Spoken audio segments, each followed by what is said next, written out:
Hello everyone, स्वागत है आप सभी का हमारे YouTube channel Shivam Sukhija classes में। और फिर से एक इंपॉर्टेंट क्वेश्चन आपके सामने प्रस्तुत कर रहे हैं। स्किप बिल्कुल मत करना, बोर्ड में आया हुआ है क्वेश्चन। 3 नंबर में, 4 नंबर में, 5 नंबर में आ सकता है। तो आओ फटाफट से देखते हैं।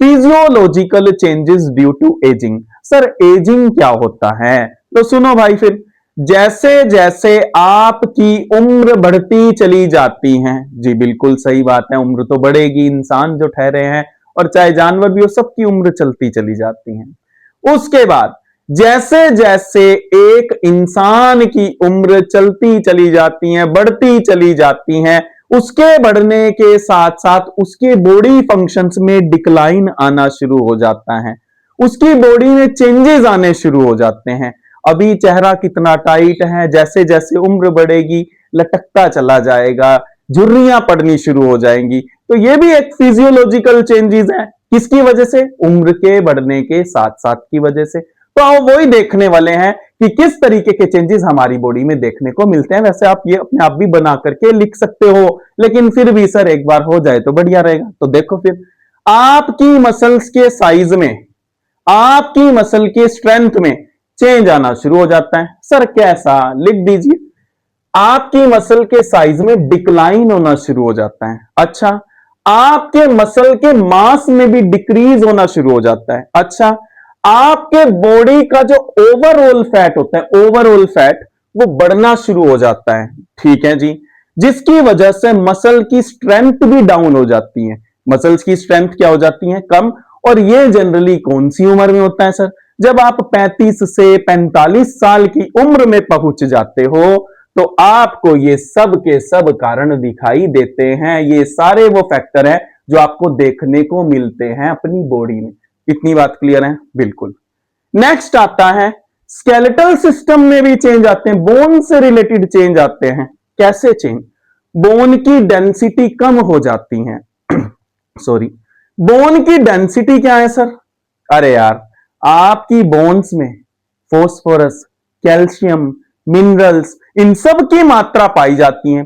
लेकिन जैसे जैसे आदमी की उम्र बढ़ती चली जाती है, ये सारा का सारा सिस्टम कम होता चला जाता है। कैल्शियम, फॉस्फोरस, मिनरल्स, इन सब की मात्रा बोन में कम होती चली जाती है, जिसकी वजह से ओस्टेपोरोसिस का रिस्क, यानी कि अभी अगर हम दबा के गिरेंगे ना, जवानी में बच्चा गिरता है तो कोई दिक्कत नहीं होती, आराम से खड़ा हो जाता है ना।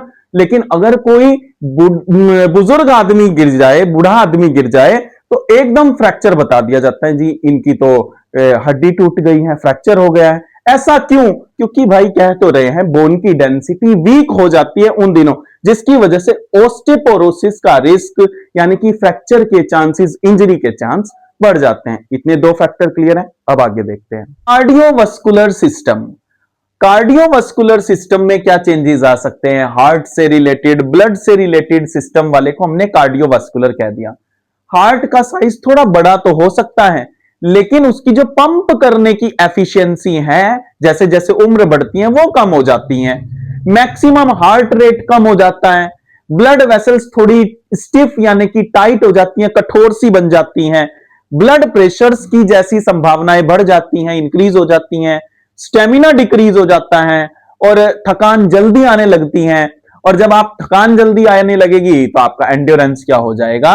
रिड्यूस हो जाएगा। इतना इसमें लिख देना। रेस्पिरेटरी सिस्टम, रेस्पिरेटरी सिस्टम यानी कि सांस लेना छोड़ना, ये वाली, इसमें भी दिक्कत आने लगती है। देखो यहां पे लिखा है, सांस जल्दी फूलती चली जाती है, लॉन्ग ड्यूरेशन तक एक्सरसाइज करना मुश्किल हो जाता है, लंग की इलास्टिसिटी कमजोर पड़ जाती है। अब जैसे हम आराम से सांस ले रहे हैं, छोड़ रहे हैं, तो लंग्स फूल रहे हैं, एक्सपेंड हो रहे हैं, कॉन्ट्रैक्ट हो रहे हैं। वाइटल कैपेसिटी, वाइटल कैपेसिटी क्या? अगर आपने सांस लिया, एकदम इनहेल किया और उसके बाद उतनी तेजी मात्रा से आपने छोड़ा, ये आपकी वाइटल कैपेसिटी है, ये भी रिड्यूस हो जाती है। तो जिसकी वजह से बात वही है, ऑक्सीजन की सप्लाई मसल्स तक कम पहुंचती है, जिसकी वजह से सांस फूलने जैसी समस्याएं आपको देखनी पड़ सकती हैं एज के साथ साथ। डाइजेस्टिव सिस्टम, अरे भाई आपके डाइजेस्टिव एंजाइम्स क्या हो जाते हैं? कम प्रोड्यूस होते हैं। फूड को जो तोड़ते हैं, स्पेशल प्रोटीन, उन्हें डाइजेस्टिव एंजाइम्स कहते हैं, वो कम प्रोड्यूस हो रहे हैं, जिसकी वजह से आपका फूड एनर्जी में कम तब्दील होगा, जिसकी वजह से भूख वगैरह कम लगेगी और वेट गेन या वीकनेस दोनों ही समस्याएं आपको हो सकती हैं। तो ये वो चेंजेस थे जो आपको एज जैसे जैसे आपकी बढ़ती चली जाती हैं आपको फेस करने पड़ते हैं। प्रॉब्लम्स भी कह सकते हैं इनको, जैसे जैसे एज बढ़ती चली जाती है तो ये प्रॉब्लम हमें देखनी पड़ती हैं। तो होप सो आपको वीडियो अच्छी लग रही होंगी। अगर लग रही है तो यार हमारे मोटिवेशन के लिए भी subscribe, like the channel and share the video also. Thank you.